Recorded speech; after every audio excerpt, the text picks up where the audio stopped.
In this lesson, we'll be reviewing simplifying fractions, meeting the requirements for TEKS 43C, 54A, and 65C. What do we mean by simplifying a fraction? Well, simplifying a fraction simply means to write that fraction in its smallest possible form. So let's try a few examples and see if that helps you to understand. Let's say I have the fraction 3/6 or 2/4 or 1/2. If I were to draw a picture model of each of these fractions, beginning with a circle, and at the top, I were to cut my circle into 6 pieces, because that's the denominator in this fraction. The picture in the middle was cut into 4 pieces, since that's the denominator of this fraction. And the picture at the bottom of the page was cut into 2 pieces, since that's the denominator of this fraction. Well, what if I then colored in the numerator of each fraction? 1 piece, 2 pieces, 3 pieces. 1 piece, 2 pieces. And then finally, 1 piece. What do you notice about these pictures? It certainly appears to me as though in each picture, the same amount of each circle has been shaded in. We have 3 different fractions, 3/6, 2/4, and 1/2, and yet their picture model is exactly the same. Well, here's why. The fractions 3/6, 2/4, and 1/2 all represent the same quantity, the same amount. The only difference between these fractions is in the way that they're written. And so 3/6 and 2/4 can be simplified and written in their smallest form, which would actually be 1/2. So when simplifying fractions, there are really 2 questions to be asked and answered. First, can it be simplified? Well, the answer is yes, if the numerator and denominator share a common factor. Well then, how do I simplify it? The answer to that question is you then divide the numerator and the denominator by the greatest common factor.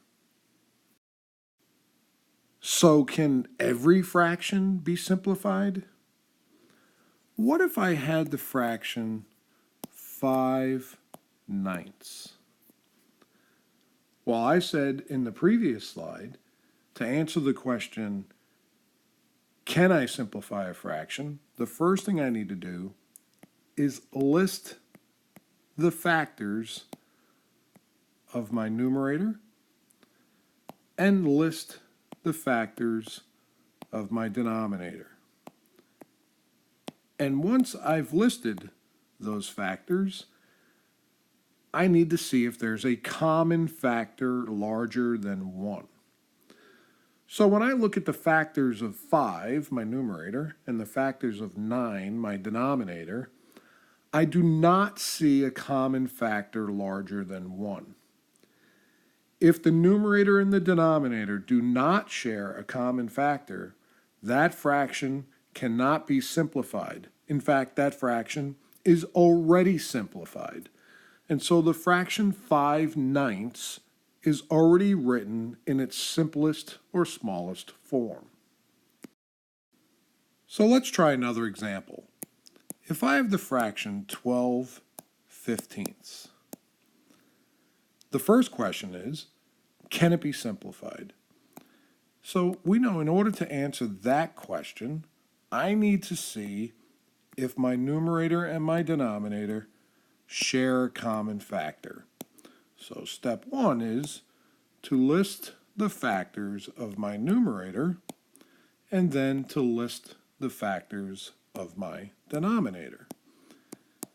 If they share a common factor, then the fraction can be reduced or simplified. So here's my list of factors for both my numerator and my denominator. Is there a common factor larger than 1? And it appears the answer is yes. Both 12 and 15 share a factor of 3. So therefore, this fraction can be simplified. So then the second question, if I know it can be simplified, then how do I simplify it? And the answer to that question is, I simply divide the numerator and the denominator by the greatest common factor, the largest factor shared by 12 and 15. And in this case, it's the number 3. And when I divide the numerator and denominator by that greatest common factor, I get a reduced or simplified version of that very same fraction, now written as 4/5. So if I have a fraction, my first step is to find out if I have common factors. So I look at my numerator and list the factors. I then move to my denominator and list its factors. Once I have these two lists, I then compare them. Do I see any factors for my numerator that I also see for my denominator? And in this particular case, I see the number 2. 6 and 8 share a factor of 2. And in fact, 2 appears to be the greatest common factor, the largest factor that these two numbers share. So first, they have a common factor, so yes, it can be simplified. And then next, I divide the numerator and the denominator by the greatest common factor, which in this case was 2. And once I do that, I will arrive at my simplified version of my fraction so that the fraction 6/8 can be simplified to the fraction 3/4. So how do you think we would deal with a mixed number, say something like this, 2 and 6/8? Well, the 2 is a whole number. It's not a fraction. In fact, the 2 would basically be represented by 2 complete wholes,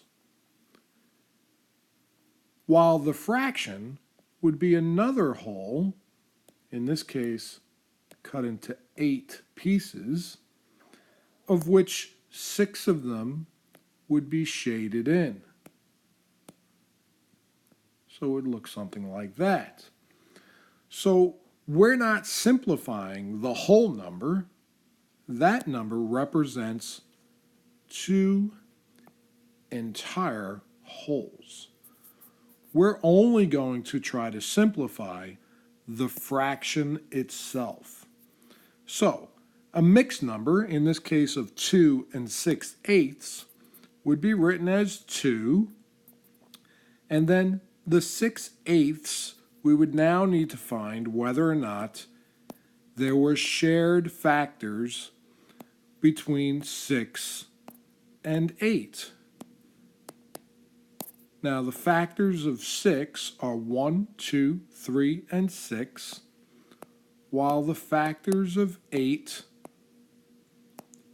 are 1, 2, 4, and 8. So is there a shared factor? And it looks as though there is. I see 2 here, and I see 2 here. So 2 and 6/8 would be written as 2, and then the 6/8 would be divided by 2, the greatest common factor shared by both 6 and 8. So 6 divided by 2, so 6/8 divided by 2, the 6 divided by 2 becomes 3. The 8 divided by 2 becomes 4. So that 2 and 6/8 would be rewritten in its simplified form as 2 and 3/4.